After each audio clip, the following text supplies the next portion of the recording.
On the 2nd of November 1917, the British Foreign Secretary Arthur Balfour signed a short letter addressed to Lord Rothschild, promising government support for the establishment of a national home for the Jewish people in Palestine.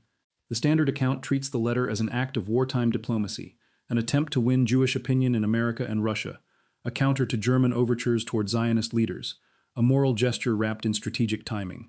Historians point to Chaim Weizmann's relationship with Lloyd George, to the value of a friendly population near the Suez Canal, to the propaganda contest playing out in the newspapers of two continents. If you're enjoying this story so far, don't forget to hit the like button and subscribe. Drop a comment telling me where in the world you're watching from. I love hearing from you. All of that is documented, and none of it is false. But 3 years earlier, on a single afternoon in June, a different letter had already been signed in Constantinople, one the Standard account rarely places in the same paragraph as Balfour's. It granted a British-led syndicate the exclusive right to the oil beneath 2 Ottoman provinces along the Tigris. The letter left the Grand Vizier's office on the 28th of June 1914, the same day a Serbian nationalist shot an Austrian archduke in Sarajevo. One document made the front page of nearly every newspaper in Europe within days. The other made none at all, anywhere. For the next 4 years it sat unopened while the war it happened to coincide with rewrote the map above it. What happened to that concession, and who eventually opened the drawer, is the thread this record follows. To understand what that June letter was worth, you have to go back to a decision the Royal Navy made several years earlier, one that had nothing to do with Palestine and everything to do with speed. In 1911, Winston Churchill became First Lord of the Admiralty and inherited a fleet still running on coal. Coal was reliable, and it was British, mined in Wales and Yorkshire, and shipped wherever the fleet needed it. But coal was slow to load, dirty to burn, and it capped a warship's top speed in a way that oil did not. German naval planners had begun experimenting with oil-fired destroyers, and Admiralty engineers reported that an oil-burning battleship could outrun and outrange anything currently in British waters. Churchill wanted the new class of battleships, the Queen Elizabeths, built to burn oil alone. The trouble was that Britain had no oil of its own. Every barrel would have to come from abroad, and an empire that had built its naval supremacy on domestic coal was being asked to hand the fuel of its next generation of warships to foreign wells it did not control. The solution already existed, if barely. In 1901, a speculator named William Knox D'Arcy had obtained a 60-year concession from the Shah of Persia to explore for oil across most of the country, financing the search out of his own fortune long after his advisors told him to abandon it. By 1905, his money was nearly gone, and the venture survived only because the Glasgow-based Burma Oil Company agreed to take over its financing in exchange for a controlling interest, a rescue that came within months of the concession lapsing entirely. Then, in 1908, engineers struck oil at Masjed Soliman in the southwest of Persia, and the following year the Anglo-Persian Oil Company was formed in London to develop the field and build a refinery at Abadan on the Persian Gulf. It was a private company, listed on the London Exchange, still hunting for the capital to expand. Churchill saw in it something larger than a commercial venture. He saw a fuel supply the Admiralty could secure, if the government were willing to own a piece of it, rather than simply buy from it at whatever price the market demanded in wartime. He put the proposal to Parliament directly in June of 1914, arguing that the fleet's independence could not be left to private shareholders answerable to no one but their own board, and facing down liberal backbenchers who objected on principle to the state entering into trade. The vote passed by a wide margin, weeks before the war began. His Majesty's government took a controlling stake in Anglo-Persian, roughly 51% of the company, along with 2 seats on its board and a formal veto over any decision touching naval fuel contracts. For the first time, the British state was not merely a customer of the oil industry. It was a shareholder, with a direct and permanent interest in where oil was found, who controlled the ground above it, and which flag flew over the pipeline carrying it to the sea. Persia solved one problem, but Persia's fields were finite and sat close to a contested Russian sphere of influence in the north. Further west, in the Ottoman provinces of Baghdad and Mosul, geological reports had been describing something for over a decade. As early as 1904, a British diplomat stationed in Mosul noted surface seepages thick enough that local villagers scooped the oil by hand and sold it in the market as fuel and medicine. German interest in the same ground was older still. When Kaiser Wilhelm II toured the Ottoman Empire in 1898 and delivered his address in Damascus, he was laying the diplomatic groundwork for the concession that would let German engineers build the railway from Berlin to Baghdad, and Deutsche Bank, which financed that railway, kept officials permanently stationed inside the Ottoman bureaucracy in a position to hear about new concessions before they were publicly announced. American interests circled the same ground more cautiously, aware that Constantinople preferred to play its suitors against one another rather than commit early. Out of this competition, a syndicate calling itself the Turkish Petroleum Company had formed in 1912 specifically to secure a formal concession, and the structure of its ownership tells you plainly whose interests it was built to serve. Anglo-Persian, now itself part owned by the British Treasury, held the largest share. Royal Dutch Shell, an Anglo-Dutch combine with its own refining and shipping empire spanning 3 continents, held a substantial share behind it. Deutsche Bank held a quarter, its stake purchased less with cash than with the railway leverage it already had inside the Ottoman court. And a single individual, an Ottoman-Armenian financier named Calouste Gulbenkian, who had brokered the entire arrangement and would not let it close without being paid for the introduction, held a personal 5%, carved proportionally out of the other 3 shareholders' stakes. He would be known for the rest of his long life, not unkindly, as Mr. 5%, and the fortune that nickname built would later endow a foundation in Lisbon that still funds museums and scholarships under his name today, a legacy few of the recipients ever trace back to a single unsigned letter in Constantinople. The Ottoman government itself was never an eager seller. Officials in Constantinople had watched European capital hollow out the empire's finances for half a century already, through defaulted bonds and foreign-administered debt offices, and there was a standing suspicion inside the bureaucracy that any concession granted to a European syndicate would eventually be used as a pretext for foreign troops to follow the pipeline inland. Standard Oil of New York had made its own approach for the Mesopotamian ground in the years before the war, and for a time Ottoman ministers genuinely weighed granting the concession to the Americans, specifically because Washington had no colonial troops anywhere near the region, and therefore looked, on paper, like the least dangerous of the available bidders. That calculation collapsed once German and British diplomats made clear, through channels the Ottomans could not ignore, that a concession handed to an outside power with no existing stake in Ottoman security arrangements would be read in London and Berlin alike as a hostile act. The choice narrowed to the syndicate that became the Turkish Petroleum Company almost by elimination rather than preference, a pattern that would have looked familiar to Ottoman finance ministers who had watched a similar narrowing happen with the empire's railways and its debt administration a generation earlier. For 2 years the syndicate lobbied, petitioned, and waited on a bureaucracy that moved at its own pace and answered to competing pressures from inside and outside the empire. Then, in the final week of June 1914, the Grand Vizier's office issued the letter this story opened with. It granted the Turkish Petroleum Company the exclusive right to explore and develop oil across the vilayates of Mosul and Baghdad, cutting out the rival German and American bids that had circled the same ground for years. The letter was not, in the strict legal sense, a completed concession. Ottoman law required a formal firman, a decree carrying the Sultan's own seal, and that document had not yet been drafted, let alone signed. What existed on the 28th of June was an unambiguous written promise from the Ottoman government's own chief minister that the formal grant would follow. In the oil industry, a promise of that weight was treated, then as now, as close enough to binding to plan around. Anglo-Persian's directors in London began drafting development budgets that same week. Deutsche Bank's officers in Constantinople began coordinating rail access for drilling equipment already sitting in warehouses along the line to Baghdad. And then, roughly 6 hours after that letter left the Grand Vizier's desk, Gavrilo Princip fired 2 shots in Sarajevo, and within 5 weeks every government with a stake in the Mesopotamian concession was at war with at least one of its own partners in the syndicate. What the war did to that piece of paper deserves close attention, because it explains why the concession disappears from most retellings of this period. A syndicate with British, Dutch, and German shareholders sitting inside a company chartered under Ottoman law became, almost overnight, an enemy asset in 3 jurisdictions simultaneously. Britain froze German shareholdings under its wartime trading with the enemy statutes. The Ottoman Empire, once it entered the war on Germany's side that November, treated the entire British and French interest in the syndicate as hostile capital operating on sovereign soil, and several British executives connected to the venture, along with dozens of other British subjects resident in Ottoman territory, were interned for the duration rather than allowed to leave. The firman that would have made the concession legally complete never arrived, because there was no longer a functioning channel between the Ottoman court and a syndicate half-owned by nations it was now fighting on 3 fronts. The written record does not show the concession being formally cancelled. It shows something closer to suspension, a legal claim frozen in place by a war that made it briefly irrelevant, and would, before the decade was out, make it worth fighting over directly. The war that froze the concession is the same war that made Mesopotamia a battlefield rather than a boardroom question.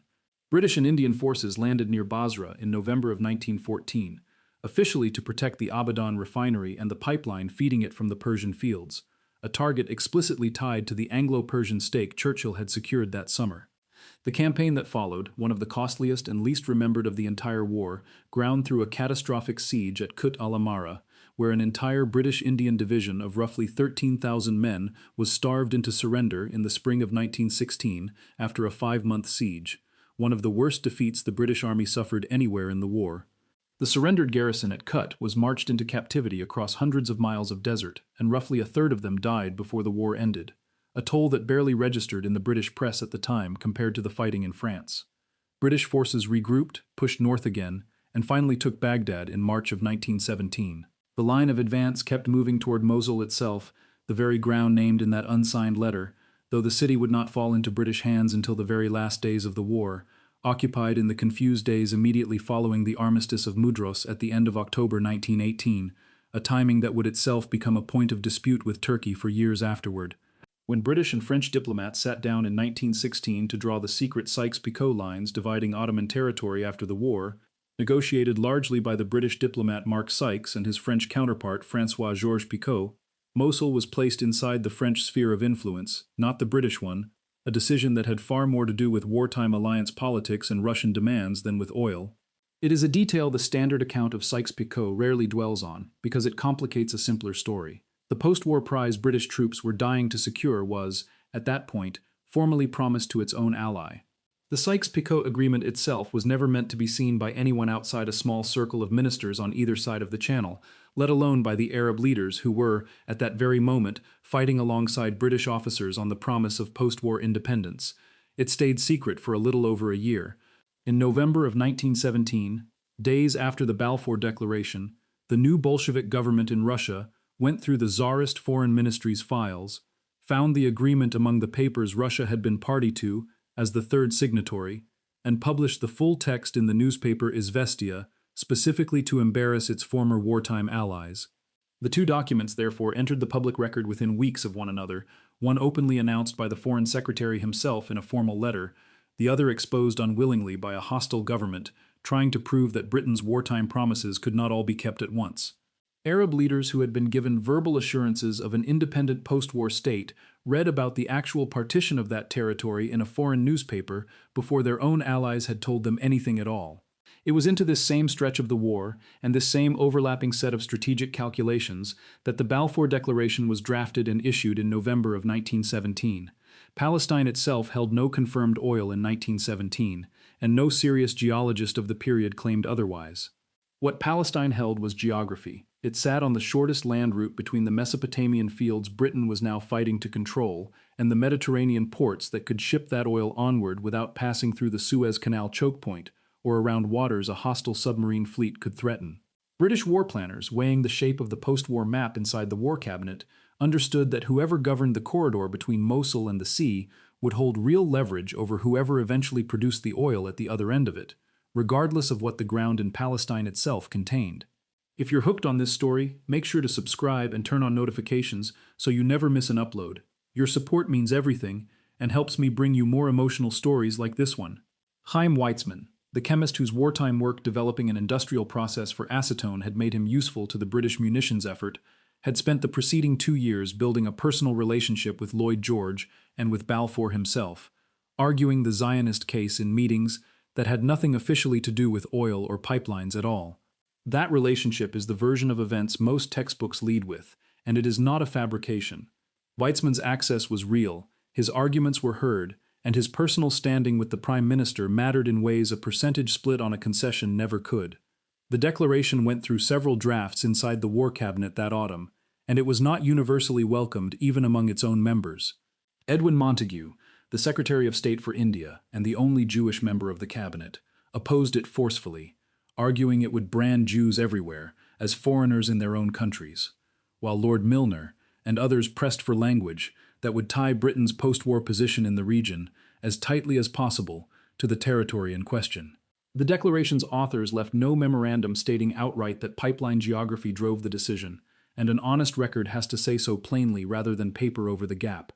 What the record shows is a government making a cluster of overlapping commitments across the same 18 months, to Zionist leaders, to Arab allies already fighting alongside British forces, to the French, to its own admiralty, each shaped in part by a strategic map on which the Mosul concession and the land bridge running west from it were already drawn in heavy ink.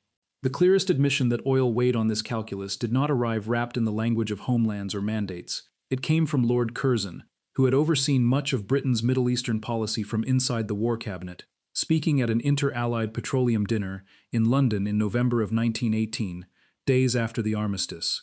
Addressing a room of oil executives and officials who understood exactly what he meant, Curzon said the Allied cause had floated to victory upon a wave of oil.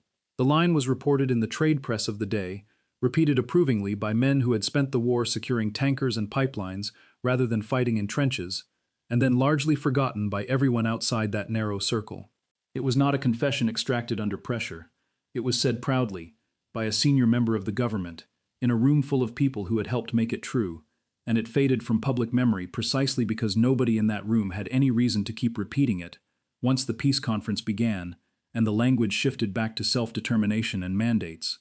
Curzon himself would go on to serve as Foreign Secretary within 2 years, drafting the very mandate language that never mentioned oil at all. What the concession still needed, once the guns fell silent, was a resolution to the problem Sykes-Picot had created on paper. Mosul belonged to France under the wartime agreement. Britain now occupied it militarily and had no intention of handing over ground its own soldiers had bled for to an ally that had contributed almost nothing to the campaign that took it. The resolution came not through the League of Nations or any public forum, but across a dinner table. In December of 1918, Georges Clemenceau met Lloyd George in London, and according to accounts later given by officials present, the French premier agreed in principle to let Mosul pass into the British sphere in exchange for a share of whatever oil the ground eventually produced, along with British support for French claims further north in Syria. It was an informal understanding between two heads of government, not a treaty, and it took another year and a half of technical negotiation between British and French oil advisors, most notably the engineer Sir John Cadman on the British side, working through the precise percentages and pipeline rights before it could be converted into something that could actually be signed. That document arrived at the San Remo conference in April of 1920, in the form of an oil agreement attached almost as an afterthought to the broader carving up of mandates across the former Ottoman territories. It confirmed Mosul as part of the new British mandate for Mesopotamia, soon to be renamed Iraq, and it gave France a 25% share in whatever the Turkish Petroleum Company eventually produced there, along with pipeline transit rights across the future French mandate for Syria. That share was, almost to the percentage point, the same stake Deutsche Bank had lost when its holding was confiscated as enemy property under the post-war peace settlement. France had not built the concession and had not fought for the ground it now held a quarter of. France had inherited Germany's seat at the table as the price of letting Britain keep it. The San Remo oil agreement was never hidden in the sense of a sealed file or a classified cable. It was printed, in full, in the government gazettes of both countries and in specialist petroleum trade journals within weeks of being signed. But it was negotiated by technical advisors rather than foreign ministers, folded into a conference remembered almost entirely for its mandate decisions rather than its appendices, and reported, when it was reported at all, on the financial pages rather than the front ones. The general public that had followed the Balfour Declaration through months of newspaper coverage learned almost nothing about the oil agreement signed at the same conference 3 years later, not because anyone suppressed it, but because nobody outside the industry had any reason to read a trade circular describing pipeline percentages. The document sat in plain sight for decades before historians working through the Cadman papers and the Foreign Office archives in the 1960s began treating it as anything more than a footnote to the mandate settlement. For the next 5 years, the concession's exact boundary remained a live dispute between the new state of Iraq and the new Republic of Turkey, both of which claimed Mosul as their own on grounds of demography and historical administration, and the League of Nations was eventually asked to send its own boundary commission to investigate and arbitrate directly. In 1925, the League's commission awarded Mosul to Iraq under British Mandate administration, closing the last open question left over from that letter signed on the day of Sarajevo, 11 years earlier almost to the week. The Turkish Petroleum Company, renamed the Iraq Petroleum Company in 1929, and the French share transferred that same year to a newly formed state-backed firm called the Compagnie Française de Pétrole, finally had an undisputed field, a settled set of shareholders, and more than a decade of legal limbo behind it.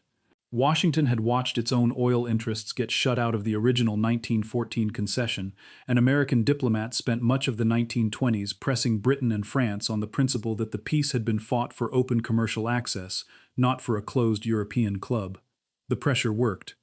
In 1928, a new arrangement known as the Red Line Agreement, named for the boundary a group of executives reportedly drew by hand around a map of the former Ottoman Empire to define the territory it covered, brought a consortium of American companies, including Standard Oil of New Jersey, into the Iraq Petroleum Company at close to a quarter share, with Anglo-Persian, Shell, and the French company each accepting a slightly reduced stake to make room.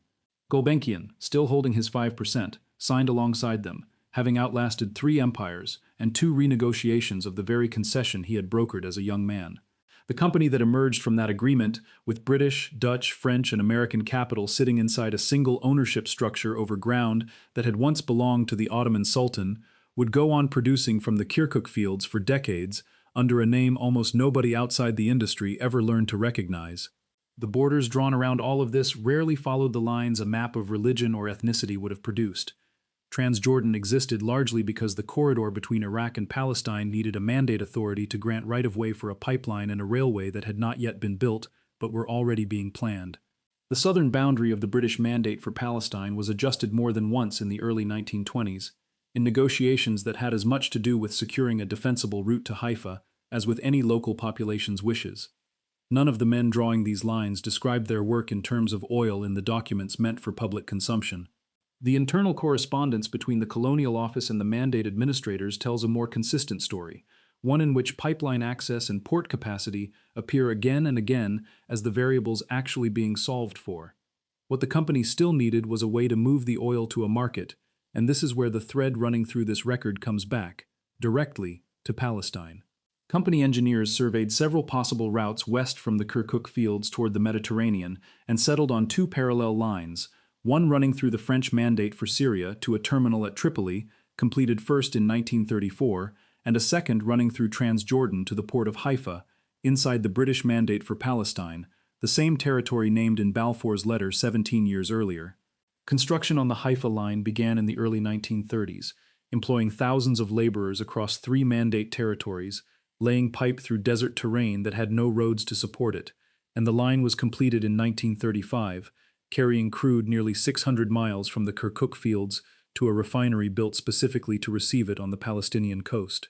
For 13 years, the Haifa line operated exactly as the Admiralty's planners had once hoped a Middle Eastern pipeline might, moving oil to the Mediterranean without touching the Suez Canal, without paying transit fees to any government Britain did not itself help administer, and without depending on tanker routes a hostile navy could threaten in wartime. Palestine's value to the mandate system had never required oil of its own. It required only its geography, and for 13 years that geography was worth exactly as much as the calculations made across a London dinner table in 1918 had said it would be. That value became explicit again during the Second World War, when the Haifa refinery, expanded through the 1930s, well beyond its original capacity, became one of the principal sources of fuel for the British Mediterranean fleet and for the campaigns fought across North Africa.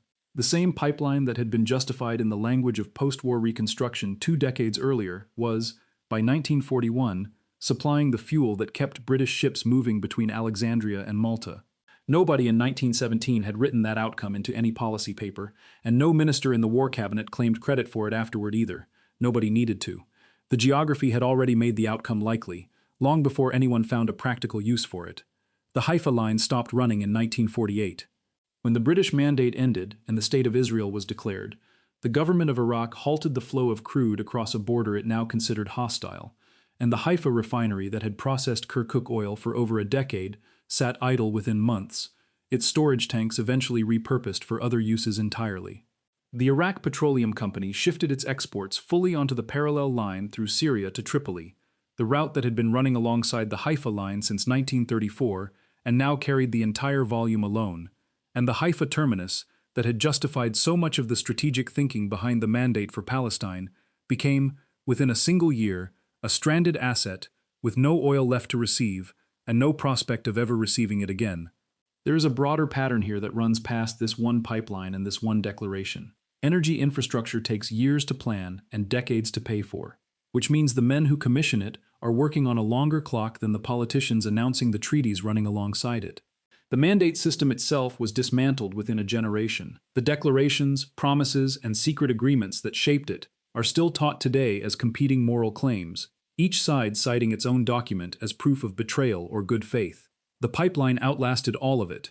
It carried oil for 13 years under a mandate that no longer exists, into a refinery inside a state that did not exist when the pipeline was designed, along a route chosen by engineers reading geological surveys rather than population censuses. None of the financing behind it was concealed in any legal sense. The Anglo-Persian stake was voted on in open parliament. The San Remo oil agreement was printed in government gazettes. What kept this architecture out of the public account was never secrecy. It was that the language of homeland and mandate and self-determination was simply more legible to a general readership than a percentage split on a pipeline concession, and the history that got written down followed the language its readers already understood, rather than the one that had actually done the deciding. The corridor itself never fully closed. Decades later, new pipelines were proposed and in some cases built along nearly the same alignment between the northern Iraqi fields and the Mediterranean, running through different territory under different names, carrying the same Kirkuk crude toward the same coastline for the same reason the engineers of the 1930s had chosen it in the first place. The treaties changed, the names on the map changed twice over. The shortest distance between the wells and the sea did not. Return for a moment to that letter from June of 1914, sitting in an unremarkable drawer in Constantinople, while the war it happened to coincide with unfolded around it. The standard account of the Balfour Declaration treats Palestine's fate as a story about promises, competing and contradictory, made to Arabs, to Zionists, to the French, weighed against one another in the language of self-determination and wartime necessity. That story is true, and this record has not tried to replace it. What the ledger adds is the corridor running underneath it, the concession signed the same day as Sarajevo, frozen by the war, fought over at the peace, and finally cashed in when oil from a field named in an unsigned Ottoman letter began flowing through a Palestinian port that had been valuable, years before the pipeline existed, for the one thing no treaty ever needed to disclose. It was the shortest distance between a well and a ship. Thank you so much for watching until the end. If you love this story, check out the other videos on your screen now. I think you'll really enjoy them. And don't forget to subscribe if you haven't already. See you in the next story.